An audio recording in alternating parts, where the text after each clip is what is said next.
According to YouTube analytics, 98% of viewers are not subscribed. That's a huge number. By subscribing the channel that is completely free, the holographic battlefield dissolved into static at 9:47 hours, 23 seconds into the Krill offensive simulation, a scenario that had run flawlessly 6,000 times in Galactic Military Academy history. Scanner technician Vex Thul's 3 primary eyes locked onto her display as the combat arena's hard light projectors stuttered and died. Around her, 200 elite cadets from 17 species hung suspended in their neural harnesses, their consciousness ripped from the simulation mid-firefight. Confused shouts echoed through the cavernous training hall. "Technical malfunction," Commander Korvax announced, his gravelly Thurian voice cutting through the chaos. "Maintain positions while we—" "Sir." Vex Thul's whisper somehow carried across the entire chamber.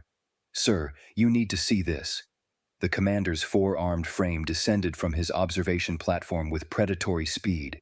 Instructors from a dozen worlds crowded her station, their various appendages pointing at screens, their various vocal organs demanding explanations. Vex Thul's manipulator tendrils danced across the controls, isolating the signature. Energy reading Alpha 79er, radiation decay pattern consistent with, her voice cracked. Type 4 Earth military tech, pre-integration era. The chamber went silent. "That's impossible," Instructor Dirac said flatly. His scaled reptilian face had gone pale beneath its bronze sheen. All Earth military equipment from that period was destroyed, decommissioned under the pacification accords, every piece accounted for and atomized. "I know what I'm reading." Vex Thul's display pulsed with angry red warnings. "The signature is active. It's in this room. Right now." Commander Korvax's upper arms reached for his sidearm, while his lower pair gestured rapid-fire commands. "Lock down this facility. Deploy countermeasures. Vex Thul, triangulate that source. If someone smuggled a weapon onto my base—" "It's not a weapon signature, sir." Vex Thul's screen narrowed its focus, a targeting reticle spiraling through the crowd of cadets. "It's clothing?" The reticle locked onto row 17, section C. Standing among 300 elite soldiers in training, looking profoundly out of place, was Jessica Moore, human, first-generation recruit, daughter of station maintenance technician Moore, and currently the subject of multiple betting pools regarding how long she'd last before washing out. She wore standard-issue academy fatigues, regulation boots, pressed trousers, gray utility shirt, and over it all, a battered brown leather jacket with a torn American flag patch on one shoulder. Several Krill cadets were already laughing. The clicking, chittering sound of their species' amusement made Jessica's shoulders hunch slightly, though she kept her eyes forward. Human body language, embarrassment, uncertainty, defiance in equal measure. "That's just her jacket," Cadet Zixithora whispered loudly to his neighbors. "She wears that antique everywhere, thinks it makes her look tough. It's pathetic." Commander Korvax descended the training floor steps slowly. His boots echoed like artillery fire in the sudden silence. "Recruit Moore," he said. "Step forward."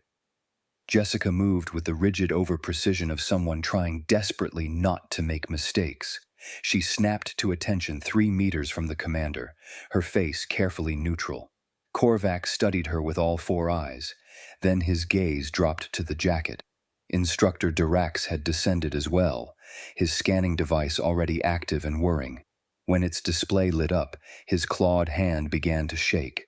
"Composite analysis confirms leather," Dirac said, his voice stripped of its usual authority. "Bovine origin, Earth manufacture. Dating to—" His eyes widened. "Pre-integration, military issue, standard A2 flight jacket, United States Air Force, circa early 21st century original pattern." His voice dropped to barely audible. "With integrated personal shield generator, Mark 7 Earth Defense Grid specification." The cadet's laughter died instantly. Jessica looked down at her jacket, then back at the instructor, her confusion genuine. "Sir?" I don't understand. This was my great-great-grandfather's. He flew cargo transports. Is there a problem with the dress code?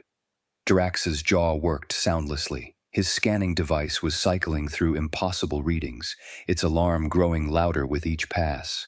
Commander Korvax reached out slowly with his upper right hand. His voice, when it came, was barely more than a whisper.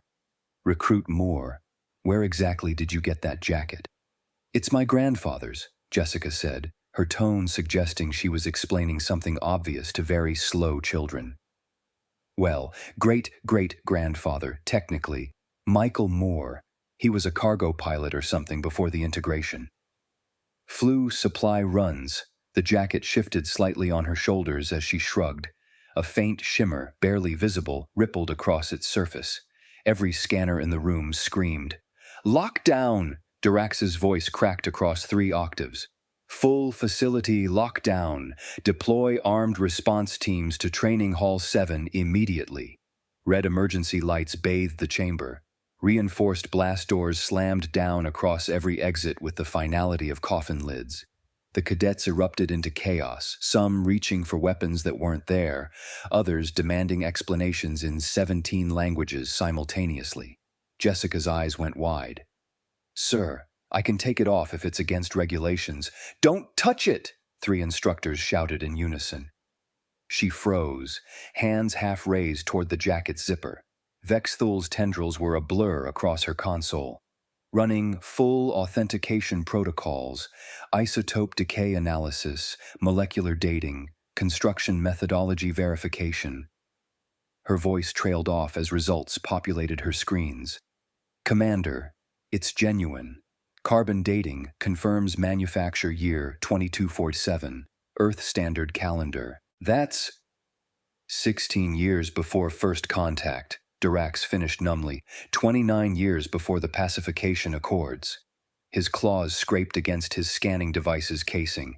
That jacket is 203 years old. Cadet Zixathora's laughter had transformed into nervous clicking.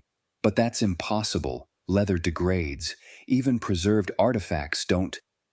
The shield generator is maintaining it, Vexthul interrupted. Low-level molecular stabilization field. Continuous operation for over 2 centuries. Her eyes swiveled toward Jessica with something approaching religious awe. The power source alone shouldn't be functional. Nothing runs for that long. Commander Korvax was speaking rapidly into his comm unit, his words too low for most to hear. But Jessica caught fragments. Classified beyond Omega clearance. No, I don't care what protocols say. Get me Central Command now. Boots thundered in the corridors outside. Security teams were arriving, their weapons charged and ready for threats they couldn't begin to name.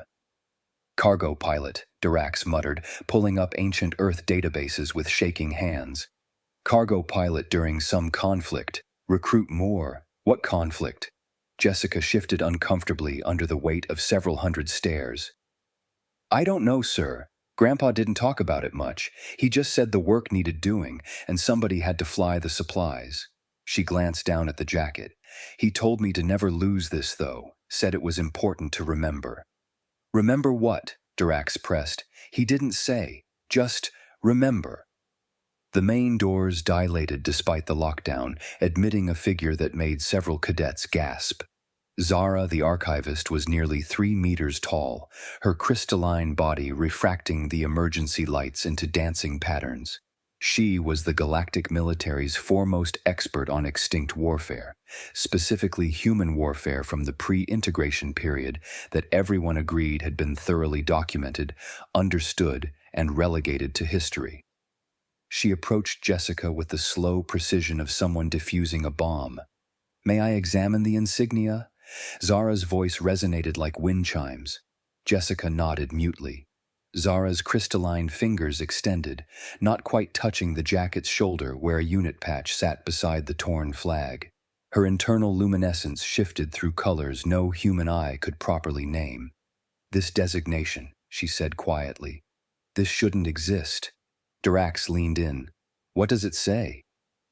317th Strategic Transport Wing, Ghost Squadron. Zara's glow flickered like a guttering candle.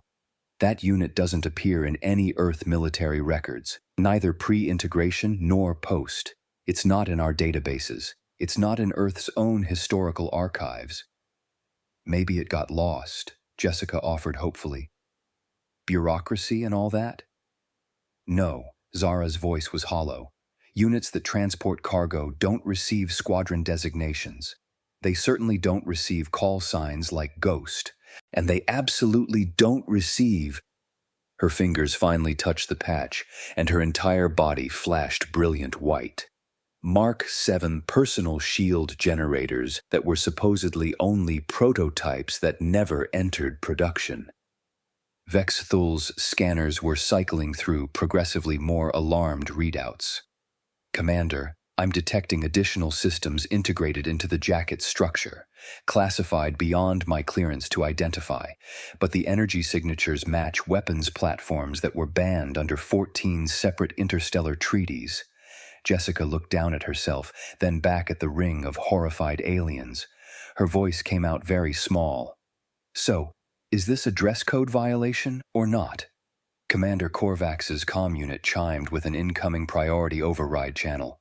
His face somehow went even more grave as he listened. Recruit Moore, he said carefully. Central Command wants to know if your grandfather left anything else behind. Any documents, any recordings, any other equipment? Jessica brightened slightly. Oh yeah, there's a whole footlocker of his stuff in my quarters. Mom kept it after he died. I brought it when I enlisted. Figured it might be nice to have family history around, you know. There's his old service tablet, some kind of medal he never wore.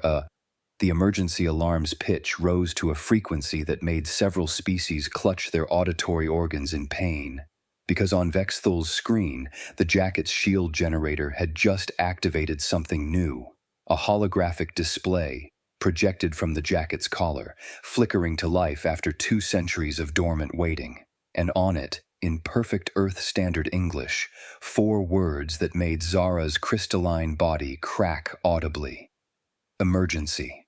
Authorization. Last protocol. Active. Zara's crystalline matrix pulsed through a spectrum of colors that her species reserved for existential terror. This isn't just a shield generator, she said, her voice fracturing into harmonics. It's a complete defense matrix, active learning system, threat assessment algorithms, counter-intrusion protocols. She looked up at Commander Korvax. This single jacket contains more defensive capability than most patrol ships. Jessica blinked. Oh, yeah, it is weirdly durable. It survived 3 house fires when I was a kid. 1 was my fault, sorry Mom, and this massive flood on Station Kepler 7. She touched the leather fondly. Never even got a scratch. Because it was protecting you, Vexthul whispered, her scanners now revealing layer upon layer of integrated systems. The entire time. Automatically.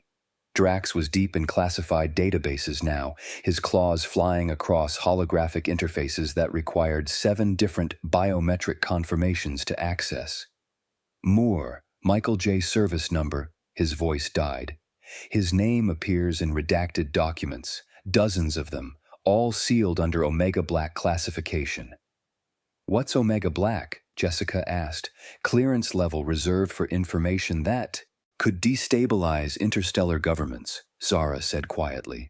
I've never actually seen an Omega Black file opened in my 3 centuries of service. Dirax's screen filled with walls of blocked text, every 3rd word replaced with redacted, but fragments remained. 317th Strategic Transport, insertion deep behind, losses total, but mission, Earth Defense Command commendation for. The Cargo Corps wasn't a logistics division, Commander Korvax said slowly, reading over Dirax's shoulder. They were infiltration specialists, Zara finished. They didn't transport supplies. They transported weapons, equipment, sometimes personnel, into locations that were supposed to be impossible to reach. Her luminescence flickered. During the war, Earth supposedly didn't fight. Jessica was examining her jacket properly for the first time, really looking at what she'd worn casually for years. The patches she'd assumed were decorative. Unit insignias, mission markers, faded emblems. Her fingers traced over what she'd always thought were reinforced seams. "These buttons feel different," she murmured, touching the front closures. "Like there's something under them." "Recruit more, don't," Drax started. Too late. Jessica's fingers found a sequence. Third button, second button, fourth button, pressing them in the exact rhythm her grandfather had used when demonstrating how to properly secure the jacket before he died. The holographic display exploded outward, filling the training hall with cascading data streams. And every defensive system in the Galactic Military Academy's primary facility, shields, countermeasures, point defense arrays, emergency barriers, suddenly recalibrated. Alarms of 16 different types shrieked in harmony. Vex Thul's console erupted in error messages. "No! No, no, no! That's not possible! The jacket it accessed our security mainframe. Her three eyes widened in perfect synchronization. It took control of our entire defensive grid." On the holographic display floating around Jessica, schematics of the facility rotated slowly. Every shield generator, every weapon emplacement, every defensive position now highlighted in amber, and at the center of an expanding protective sphere that encompassed the entire training hall. Primary asset, Moore, Jessica, protection. Priority, absolute. "Oops," Jessica said in a very small voice. "Can I turn it off?" "Don't touch anything else," 4 instructors shouted simultaneously. Commander Korvax was backing away slowly, all 4 hands raised in a placating gesture. Around them, cadets were discovering that their neural harnesses had locked into place, not as restraints, but as protection, the facility's systems interpreting them as potential threats to primary asset Moore. Dirax's hands were shaking so badly he could barely hold his datapad. "If this is standard issue," he said hoarsely, "for cargo pilots, if every member of the 317th Strategic Transport Wing carried equipment like this," his voice cracked, "what in the name of the Founders were Earth's actual combat soldiers equipped with?" Zara's crystalline body had gone perfectly clear, her species equivalent of shock. The pacification accords assumed Earth's military capability was primitive. Kinetic weapons, early energy systems, chemical propulsion. She gestured at the jacket, at the systems that were casually dominating galactic military technology. "This is 2 centuries old, and it's superior to anything we've developed since." Vex Thul looked up from her console, her voice barely audible over the alarms. "Commander, Central Command is calling emergency session of the Interstellar Council. All members, mandatory attendance." She paused. "They're using the phrase civilizational threat assessment." Jessica raised her hand tentatively, like she was back in primary school. "Sir, am I in trouble for bringing a family heirloom to the Academy?" Around her, the carefully constructed worldview of galactic military superiority was shattering like Zara's crystalline body under stress. And in the corner of the holographic display, a new message appeared, its text pulsing with quiet urgency. "Awaiting authentication. Code for full system activation." 317th Strategic Transport Wing protocols standing by remember. The blast doors opened with a hiss of hydraulics that felt like the universe exhaling. Every being in the training hall stood at rigid attention as Senior Commander Zilax entered. 8 feet of scarred combat veteran, his exoskeleton bearing the marks of 40 years of warfare across a dozen systems. He stopped 3 paces inside the threshold, his compound eyes fixed on Jessica's jacket. And one of the most decorated military commanders in galactic history took an involuntary step backward. "Void, take me," he whispered in his species' ancient tongue. "I know that configuration." Commander Korvax's posture shifted to something beyond mere military deference, closer to the stance of a student before a master. "Senior Commander, you've encountered this equipment before?" "Encountered?" Zilax's laugh was harsh, humorless. "I fought against them. The Krill War, 3rd Campaign, Outer Rim territories." His gaze never left the jacket. We called them shadows, ghosts. We'd set up impenetrable blockades, 30 ships, overlapping sensor nets, gravitational sensors, quantum state detectors, and somehow impossible supplies would appear behind our lines in enemy hands. Weapons, shield generators, fusion cores. He moved closer to Jessica, who stood frozen, torn between military protocol and the survival instinct screaming at her to run. We lost the Krill War because of them, Zilax continued quietly. Not through direct combat, through logistics. Every time we thought we had the enemy contained, starving, about to surrender, they'd suddenly have fresh equipment, new weapons, as if matter itself was conspiring against us. His armored claw gestured at the jacket. We intercepted communications, code names, Ghost Squadron, Phantom Wing, units that didn't exist in any database. The 317th Strategic Transport Wing, Zara supplied, her voice crystalline with revelation. They didn't transport supplies, Zilax said. They delivered planet killers disguised as cargo containers. Weapons systems hidden in food shipments. Once, they put a tactical nuclear device inside a crate marked humanitarian medical supplies and walked it past our best security teams. His mandibles clicked in what might have been respect. We never found their base of operations, never caught a single operative. After the war, we analyzed every second of sensor data. Nothing. They were myths that somehow changed the course of history. Jessica found her voice. Grandpa did say he was really good at his job. Your grandfather, Zilax said, was Michael J. Moore, call sign Smoke. He personally completed 73 impossible deliveries. He inserted operatives into our command ship 3 times. 3 times. Into my ship. The senior commander's voice carried a note of something almost like admiration. And we never knew until the war was over and Earth released partial records as a goodwill gesture. Dirax's datapad chimed urgently. Sir, I'm cross-referencing with newly declassified files. Earth's Ghost Corps completed over 2,000 deep penetration operations during the Krill War. Estimated enemy equipment losses, 47 billion credits. Strategic installations compromised, 312. Assassinations prevented by their intervention, 79. He looked up. They won the war, decisively, single-handedly. So why did Earth sign the pacification accords? Vex Thule asked. Why agree to disarm if they'd won? Zilax's laugh was bitter. Because humans looked at what they'd accomplished, at how thoroughly they dominated an enemy that outnumbered them 20-1, and realized that if they revealed their full capabilities, every other species would unite against them out of pure survival instinct. He gestured at the jacket, at the systems still holding the facility's defenses in thrall. So they pretended to lose, agreed to disarm, let us believe we'd pacified them. But the Ghost Corps never actually decommissioned, Zara breathed. They just retired, quietly, gave their equipment to their descendants as family heirlooms. Jessica touched the jacket's collar where the holographic display still pulsed.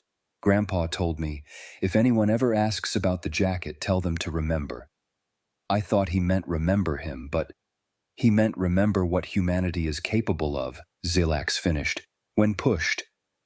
When necessary, he looked at Commander Korvax. Every military assessment we've made about human capabilities for the past 2 centuries is based on a lie they let us believe because the truth was too dangerous for galactic peace. Dirax was scrolling through files with increasing horror. If this is decommissioned equipment, if this is what they retired, his voice failed him. Jessica raised her hand again, her ingrained politeness somehow surviving the collapse of interstellar military theory. Sir, does this mean I pass uniform inspection? The absurdity of the question broke the tension. Several cadets made sounds that might have been laughter or hysteria or both. Zilax studied Jessica for a long moment.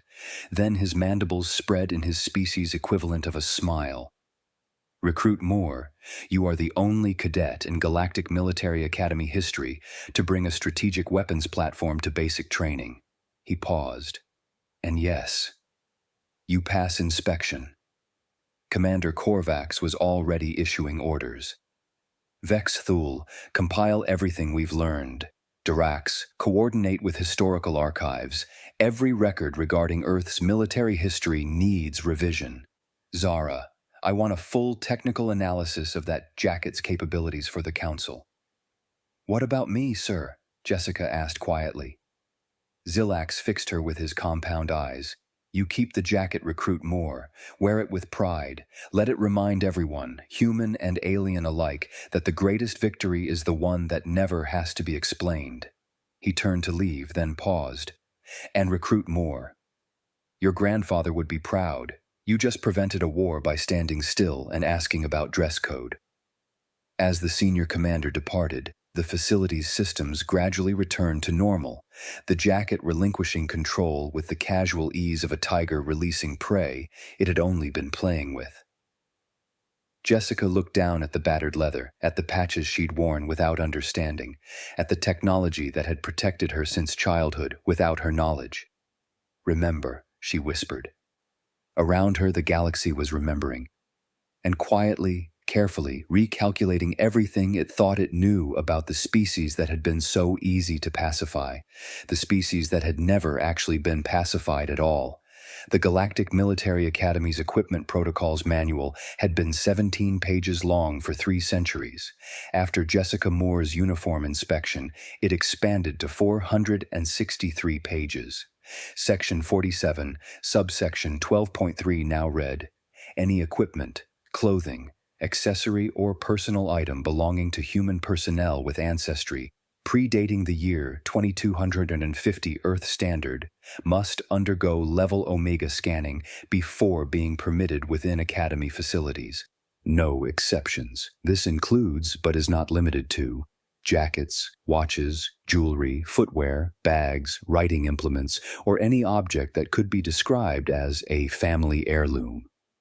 Instructor Dirax stood before his new curriculum course, Threat Assessment. 407, Assumptions and Human Normalcy, watching his classroom fill with cadets from 40 different worlds. All of them looked vaguely traumatized. Today we discuss the fundamental principle of human military doctrine. Dirax began, pulling up a hologram of Jessica's jacket. Which is this: if a human says something is just anything, you are already making a catastrophic tactical error. In the back row, 3 Krill cadets who'd laughed at Jessica's antique fashion statement sat in rigid silence. They'd requested transfers to different training facilities. All requests had been denied. Commander Korvax had personally noted, "You will learn this lesson." Meanwhile, Jessica wore the jacket every day. She wore it to combat simulations, where the other cadets gave her a 3-meter buffer zone at all times. She wore it to tactical theory classes, where instructors unconsciously angled themselves to keep her in their peripheral vision. She wore it to the commissary, where the serving staff had started giving her extra portions without being asked, some primal instinct suggesting it was wise to keep the human with the planet-killer jacket well fed. She wore it like it was the most normal thing in the galaxy, which, for her, it was. The real chaos started 2 weeks later when recruit James Chen showed up to morning formation wearing his grandmother's watch. It looked like a normal chronometer, battered, analog, with a cracked crystal face. When it passed through the new scanning protocols, it registered as a quantum communications device capable of instantaneous transmission across 300 light-years. Military-grade encryption, self-destruct mechanism, and a backup power source that had been running continuously since 2243. "Oh yeah," Chen said cheerfully as security teams surrounded him. "Grandma was in Signals Corps. Said this watch never loses time." 3 days after that, recruit Sarah O'Connor arrived with her great-aunt's scarf. The scarf contained programmable nanofibers that could harden into combat armor, project holographic disguises, and, most disturbingly, synthesize any chemical compound in its database. including several nerve agents that were banned under 72 separate interstellar treaties. Auntie M did say it goes with everything, Sarah offered, as Zara's crystalline body went through 17 colors of alarm. By the end of the month, advanced scanning had processed inherited items from 43 human recruits. Every single one was classified, military, technology, a fountain pen that was actually a plasma cutter, a belt buckle that contained gravitational manipulation systems, a pair of reading glasses with targeting computers that could calculate firing solutions for weapons that allegedly didn't exist, a harmonica, an actual musical instrument that doubled as a sonic weapon capable of shattering reinforced armor, and one extremely concerning music box that intelligence was still trying to understand, though preliminary scans suggested it might be a portable AI core running combat algorithms that exceeded current galactic computing capacity by several orders of magnitude. They distributed their entire military-industrial complex, Ziara told the Emergency Galactic Council session, her voice resonating with a frequency that indicated existential dread. Not to warehouses or bases or ships, to families, to children and grandchildren. Every human with pre-integration ancestry potentially carries technology we can't match. The council chamber, a vast amphitheater where representatives of 200 worlds gathered, had gone silent. Senior Commander Zilax stood to address the assembly. We've been negotiating with Earth as a pacified minor power for 70 years. We assigned them quotas, limited their fleet sizes, restricted their colonization rights. He paused, his mandibles clicking slowly. We need to reconsider our position, immediately. The Treaty of New Geneva took 4 months to negotiate. Earth's delegation arrived wearing business attire. The Galactic Council noticed that 3 delegates wore vintage wristwatches. One had a leather briefcase that was definitely pre-integration, and the chief negotiator's eyeglasses had a very particular shimmer that made everyone profoundly nervous. The new treaty granted Earth first-tier status, full colonization rights, and technology-sharing agreements that were far more equitable than previous versions. No one mentioned the heirlooms. Everyone thought about them constantly. Jessica Moore transferred to advanced combat training with a full scholarship, top marks in her preliminary courses, and a recommendation from Senior Commander Zilax himself. On her last day in basic training, she passed Cadet Zixithora in the corridor, the Krill who'd first mocked her jacket as pathetic. He pressed himself against the wall, his chitinous plates pale with poorly concealed fear. Jessica stopped, smiled pleasantly. "Hey, Zix. No hard feelings about the laughing thing, right?" "No, Recruit Moore, of course not." "Good." She adjusted her jacket's collar. "Grandpa always said you should never judge a human by their cover. There's usually more going on than you think." She walked away, humming something cheerful. Zixithora stayed pressed against the wall for 5 full minutes after she'd gone. Instructor Dirax made his final log entry for the training cycle at 2300 hours. "Personal observation, not for official record. We've been at peace with Earth for 70 years. Today I learned we're lucky they chose peace. Because looking at the technology they retired, the capabilities they never revealed, the war they won by pretending to lose, I don't think we would have survived if they'd chosen war instead. Recommendation: maintain current peaceful relations. Do not provoke, do not test, do not assume. And for the love of the founders, if a human says something is just a family heirloom, believe them, because they're not lying, they're warning you." The Academy commissary at lunch hour was, as always, loud with the multilingual chaos of young soldiers from across the galaxy. Jessica sat with her tray of questionable meatloaf, complaining to Sarah O'Connor about the quality of the food. "I swear they're using the same recipe from when Grandpa was here, and it was terrible then." Around her, the jacket's defensive systems hummed quietly, on frequencies no one could hear, automatically filtering ambient radiation, monitoring her vital signs, and maintaining a low-level threat assessment of her environment. She didn't notice. She'd been wearing it since she was 12. It was just part of her. A new recruit, fresh from transport first-day orientation, approached nervously, Thelian by the look of his bioluminescent markings. "Excuse me, are you Jessica Moore?" "That's me," Jessica gestured to an empty seat. "Want to sit?" The Thelian sat carefully, his eyes drawn to the jacket. "I heard about you, about your grandfather's jacket. I was wondering—" He hesitated. "Is it really military equipment? It just looks so normal." Jessica laughed, the genuine, easy laugh of someone who'd heard this question 100 times. "This old thing, it's just something Grandpa left me, told me to take care of it. Wear it with pride." She took a bite of meatloaf, grimaced. "Want to hear about the time it saved me from a hull breach without me even knowing?" As she launched into the story, the camera perspective pulled back, wider, showing the entire commissary, 37 humans among 300 cadets. And every single human wore something old, something inherited, something that had belonged to a parent, grandparent, great-grandparent from before the integration. A scarf here, a watch there, a belt, a necklace, a pair of boots, a ring, a tablet case. Items worn casually, comfortably, without thought. Items that the enhanced sensors installed after Jessica's inspection could see for what they really were. Nodes in a distributed network of technology that humanity had never actually surrendered, just retired, quietly, into private hands, into families.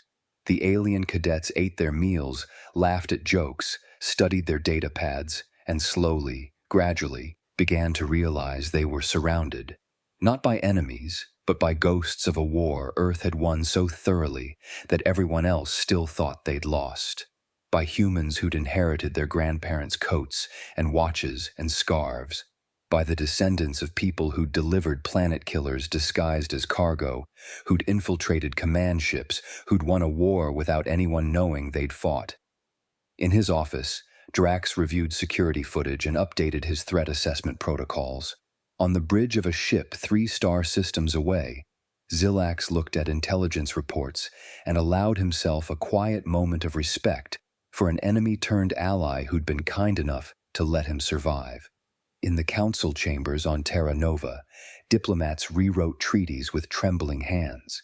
And in the Academy commissary, Jessica Moore finished her terrible meatloaf, complained about tomorrow's physics exam, and headed to afternoon classes wearing her grandfather's jacket.